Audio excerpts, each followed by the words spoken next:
That's a good question, and I know this person was talking about the specific parts of the blade of the katana, but in context, we have to remember what period of history we're talking about. If we're talking about using an old tachi sword here, much older, much heavier, you would use this differently because you are fighting against a samurai in armor. So you might be using the sword for leverage close to the tsuba guard.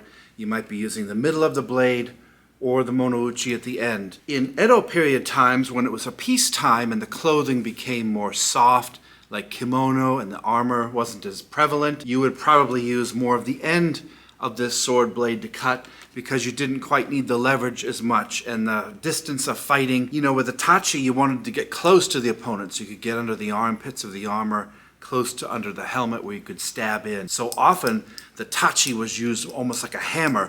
You could hit with the back of the blade, the front. You could use it like a war hammer, hitting with the handle, the guard, and everything in between. Even the saya itself was a weapon, and you can see it's all adorned with these heavy metal parts. Edo period, you have a lot of shorter handles, shorter sword blade lengths, and a lot less frill.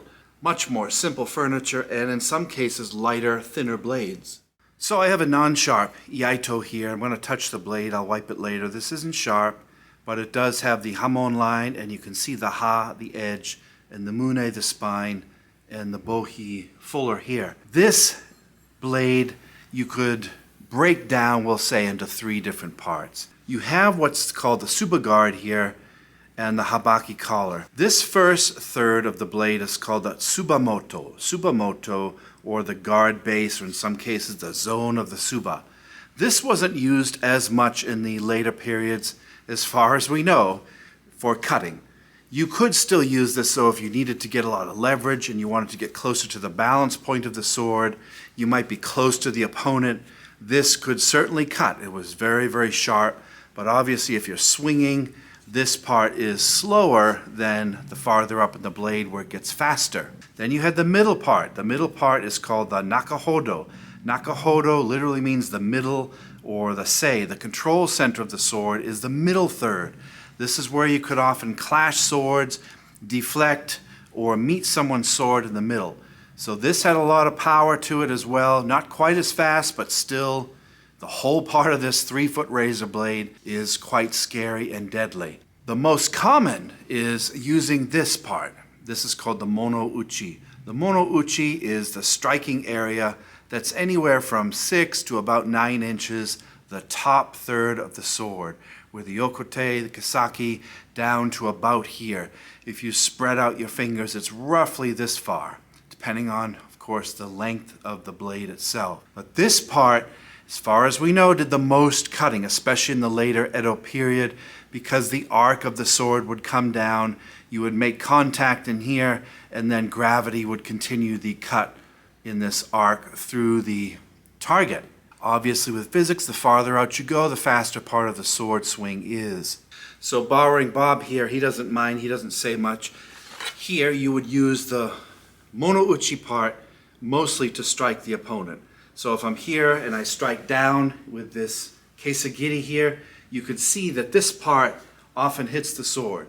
The reason why you don't want to use the kisaki as much, of course you could really damage or kill someone with the end, is because when I cut with the end here, when I'm projecting the arc of the sword, I don't want to pull the sword back toward me too much, closing my elbows, because you're actually pulling the arc of the sword back and not out and down, which is allowing the curve of the sword to do the work for you.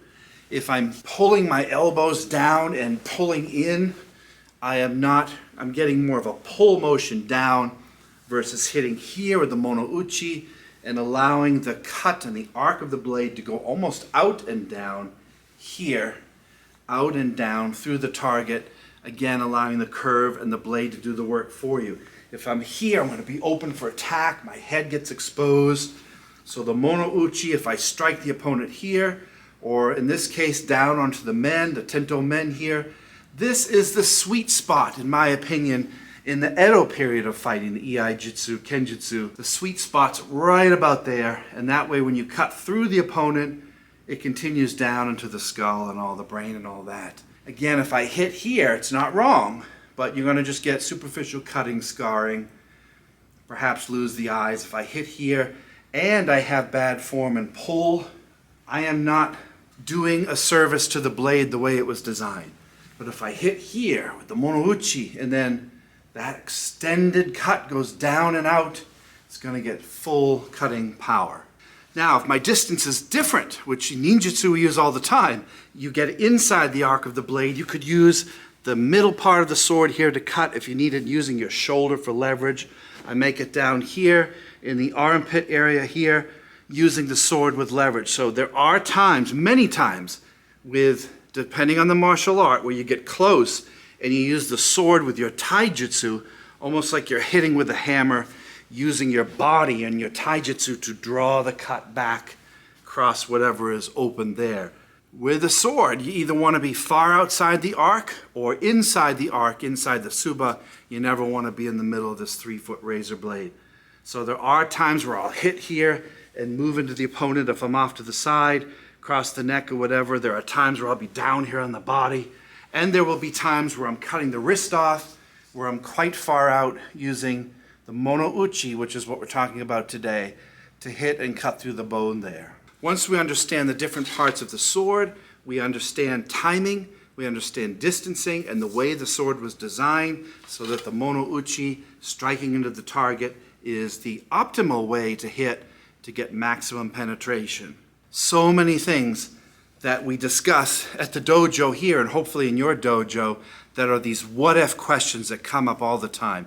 What if he does this? What if he does that? What if I have this? What if I'm this height? 1,000,001 questions can really only be answered when you're in your class with your instructors. If we're just asking what-if questions on the internet, we don't get the context surrounding it, and we don't get the feeling of the opponent coming in, and everyone's ego says they want to be right, and we get a lot of misinformation.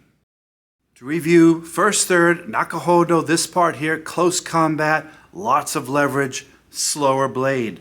This part, the nakahodo, the middle part, the sei, the control. A lot of times you're arcing with the sword, clashing with the sword, touching, meeting in the middle, and then you move in circles and arcs around it to get close or farther away.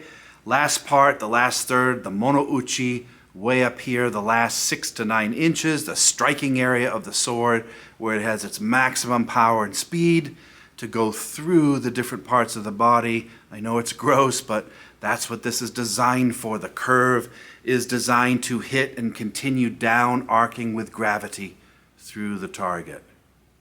Just like a firearm, a pistol, the more that you take apart your weapon and clean it and get to know the function of the different pieces, same thing with swords. The more I get to know how this was designed and why it was designed in battle, the more it will help in my martial art training. That was a great question about the different sections of the sword blade. If you have a question on parts of the sword or how to use them, write them down in the comments below. Bob wishes you all a great day, and so do I. Thanks for watching. Bye-bye.